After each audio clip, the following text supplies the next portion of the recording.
Hello, hello đó em. Ta nhìn trước ông vẫn ở đâu về liền đâu quý sĩ hay. Ngay giờ là cần ôm á. Hàng chuột cái ô,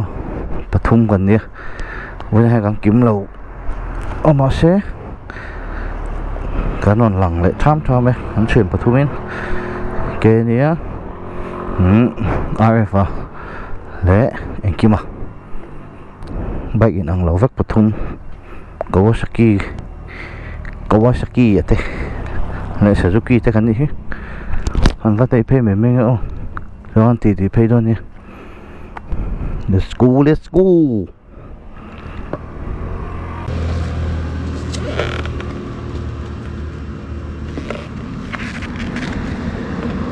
bike dashboard to alang khat khop me a ta ha ani ha khom về đâu nhé mua chính khá đi sticker cả lầu kén là quá cái thị là các mình hối rồi quá hầu khúc mày mình còn đi là mình làm ngoài đâm tiểu cái đó thì có đâu có tùng thu mũ mà chỉ lắm bằng khi nào mình khỏi pay được rồi đấy à đấy thôi bóng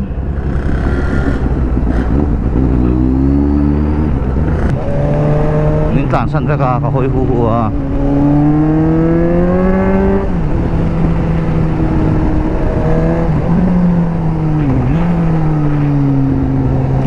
chuan mình van chun chiếng và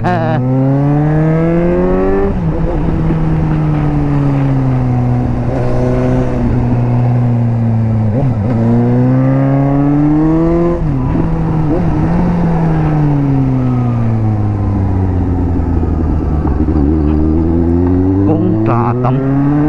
lấy mình đó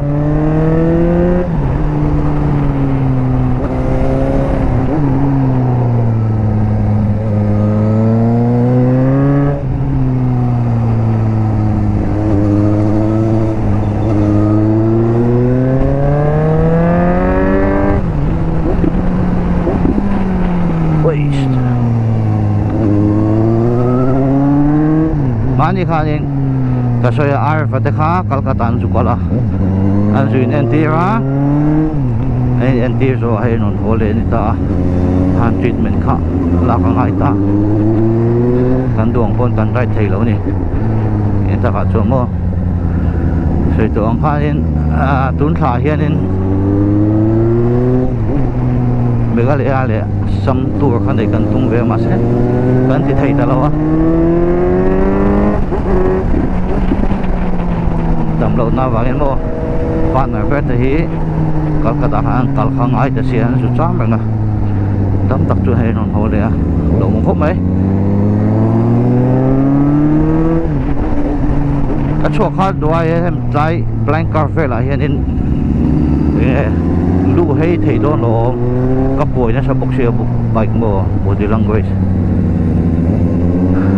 còn ta steering hiểm hơn thấy rất thuộc lâu á vậy liền là cho anh yên body steering hiểm hơn nó sẽ tăng ở vòng hiện yên công tế ngô narrow road single lane cái tiếng ấy cho hẳn bike đen á sẽ dùng rốc hết thấy lâu vòng hiện làm cho cả hard train cần công hị để về bốc xe mua mà xe ăn đùa mà gì hàn bội tròn chốc thì nổ mà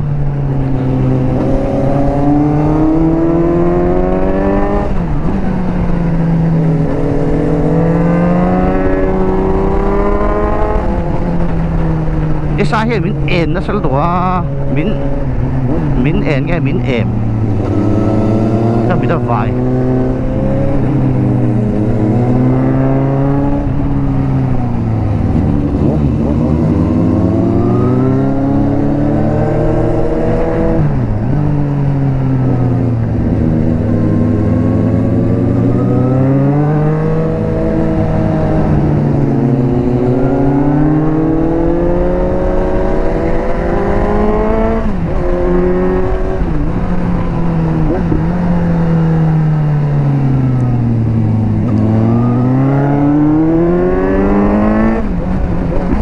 hin warm up training ka kaya kaya may mo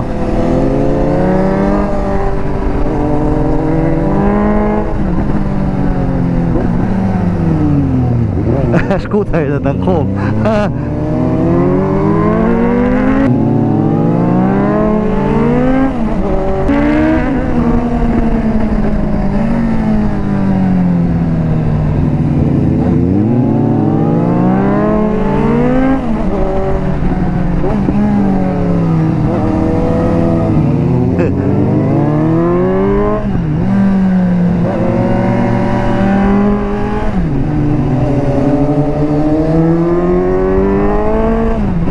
Gắn khật rất là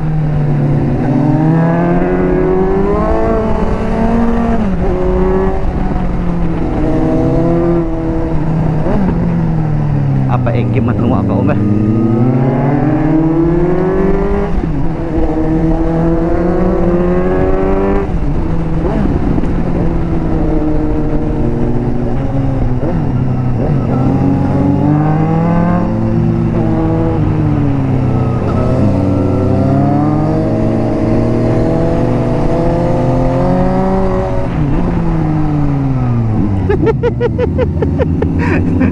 Balu lo mulai kau nak atak.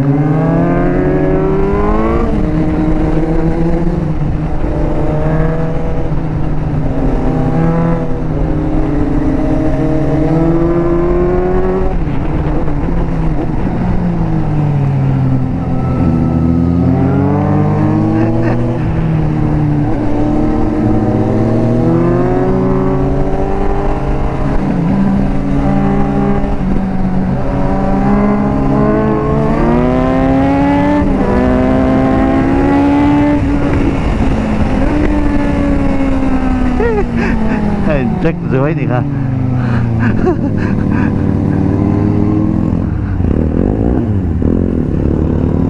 Yo, ngerti ke? Ambil sini mo, air baik.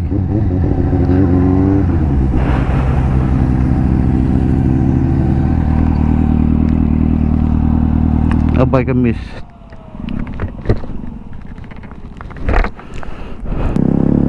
Ambil salo. Petrol me.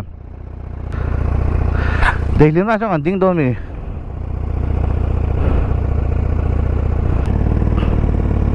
Cắt phê phốt tệ sốt lại đầu lại cho nên cắn trộn đó nha. Ê đầu lại à đầu hoan.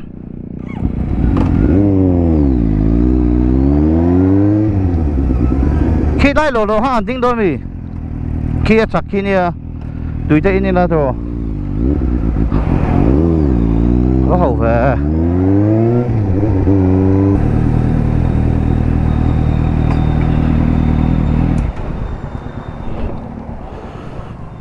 Sending mang vào với ô mình chưa ít là han nó chút đấy ít là han nó chút đấy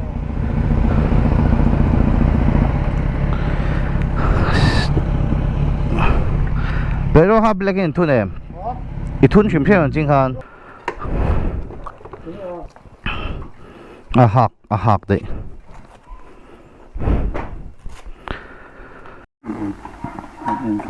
Ồ,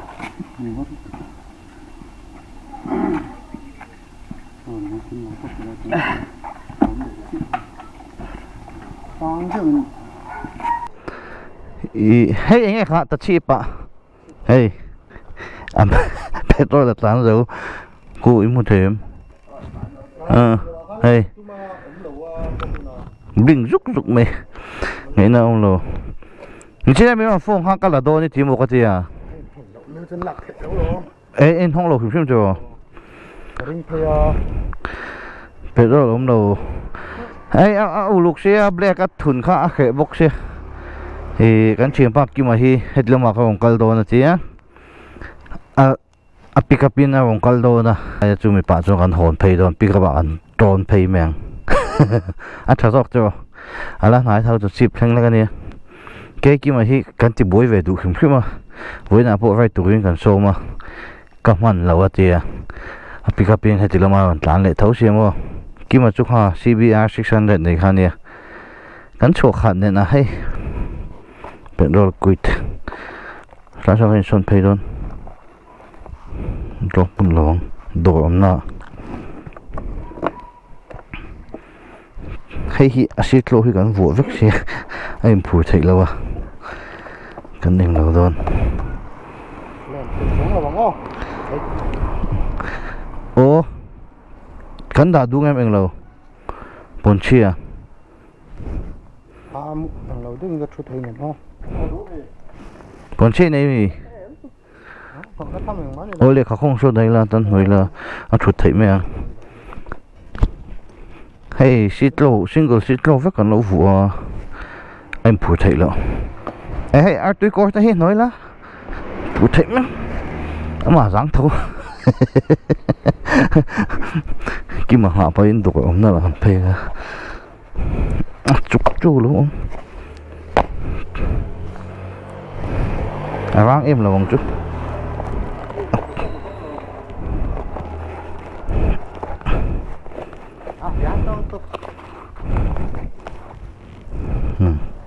đáng lắm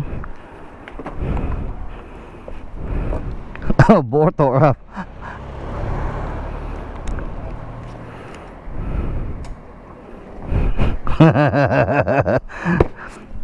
here drama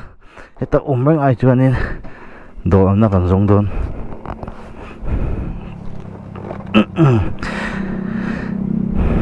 petrol hey tum ni chi cái này cái bo với cho gần đây thì lâu lắm mà đi thế mấy đi à phút pet kha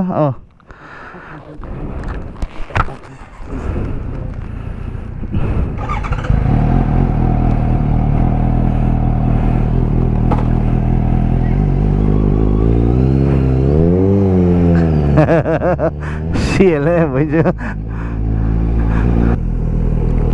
sao mà à nè riding pen sẽ khám bông có trả về bốc không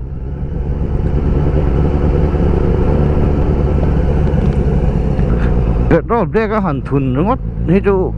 big bike cả trong cái tỉ số to mà là khám mô cần chú in xe tay bike cả khang hẳn thun à mi phát to khá khá lão bốc xe petrol pump in hong lầu nền thì hắn cái mà còn có đón thao pick up bằng phù hộ mèo chú cái hiện chỗ lắm cái hiện một cái gì anh đi đằng nghe chắc do cái gì đó hết lái cua đi vậy ăn về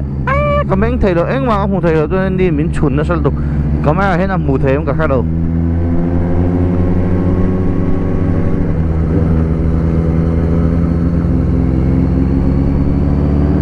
hết lái cua đi mà là cần đâu vắt đâu rồi anh ăn luôn rồi hết lái cần bể bạc cua để ăn sạch cua đồ đó khi mà in ăn tất cả đi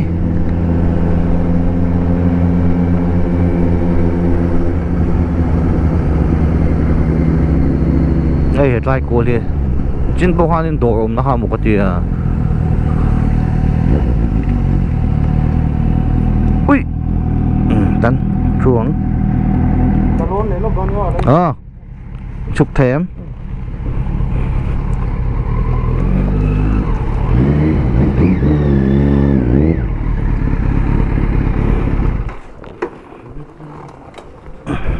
kick down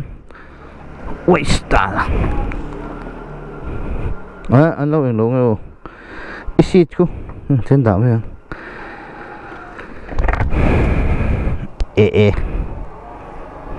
cái hít lạc ngay về tổ cái phơi lạc ngay tổ tay tổ hết anh chỗ lắm ấy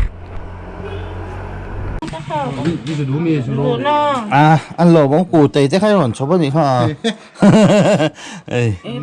cần vẫn lò cần lên nghe mình tự sặc khóc mày sang tên tụi em ai là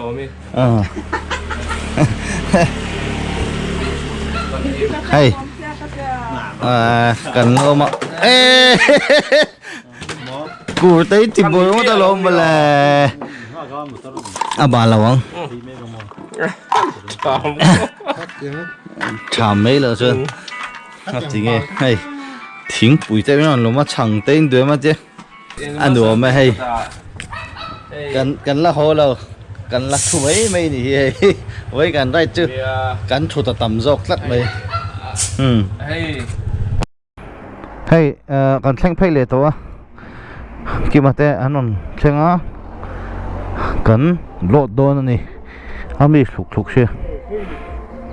hai ki ba pon lo se tun lai petrol hi tlan zo lo pon bike lian atan chonin thun me chi pon lo hai octane lo churon ti ve no ama po mania lo buaya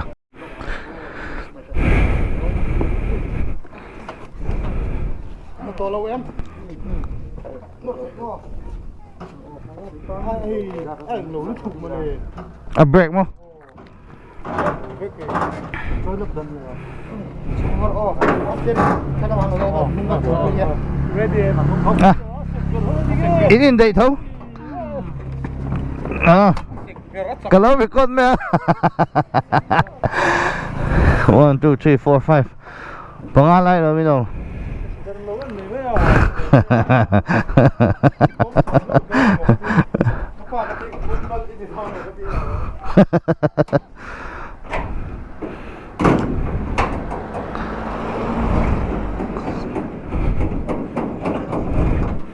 han also mày KRC hey Kima Racing Club on you here mình sẽ về sao pon từ gì à Kima thấy thổ lộ về chuyện này mình phê lên đi anh hiểu không gì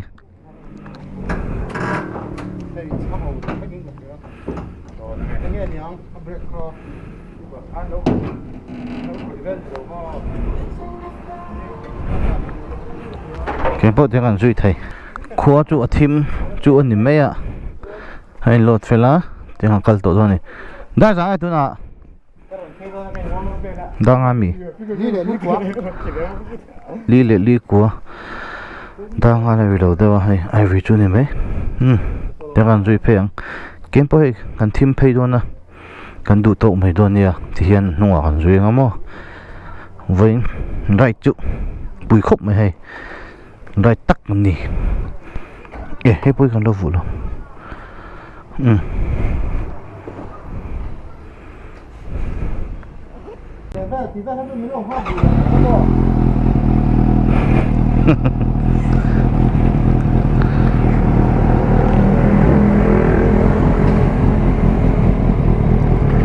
của team ta đang anh nhé cần hỗ trợ anh đùa việc thôi với chú cần tụi mọi người nóng lẩu mày đó petrol problem hi buổi thác chuyện hi với chú cái bot làm lại là cho nên giống mấy thế petrol này là đầy thâu ngon thì G800 thì là hệ rộng đồ mồ hay hiện là hệ lỗ phép rồi hệ tắc này petrol là hệ khăn rồi thì chuyện là liter sông pasarin a full pop a liam thì hiện in mũi phang cho hồ lâm cal lâm mà đầy về chia ngay giờ gần thành cho nên a pele to phát triển về khăn đi anh chút thiểm tổ mình chú với hai chú khen thủy em còn tung lâu cho biết có phân server thành là còn tiền đầy thâu ngọt thì đầy lâu ha lâu toàn căng tới vậy ami phụ anh em anh thì lâu gì à thôi bắt tiền ra tiền còn hộp phê à còn đủ tàu mấy đôi nhé ô mình lâu anh dễ đôi nhé hay còn lăng tầm tè khai ra ông chú mình lâu support nó giống ha cả lộn với cái nhé ô signing out from William Bolte as always peace out baby bye bye với cô